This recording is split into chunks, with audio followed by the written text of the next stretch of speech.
Getting rejected feels terrible. Most of us will do anything to avoid that crushing feeling. But what if I told you rejection could actually be your secret weapon for success? Here's the thing, rejection is inevitable. No matter how careful you are, it's going to happen. But successful people have learned to use it as fuel instead of letting it break them. The first step is to accept it. Their no is just as valid as your yes. Nobody owes you anything, and that's actually a good thing. Once you stop taking rejection personally, everything changes. You start seeing it for what it really is. Second, understand the why.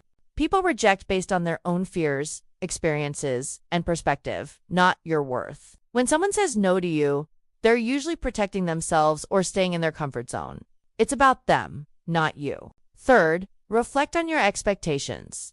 Sometimes we create unrealistic pictures of how things should go. Here's the truth. Rejection is just redirection towards something better aligned with who you are. Think about it. If someone rejects what you're offering, they're actually saving you time and energy that you can invest in people who will appreciate you. How do you handle rejection? Drop your best tip below and let's help each other grow. Subscribe for more helpful tips like this.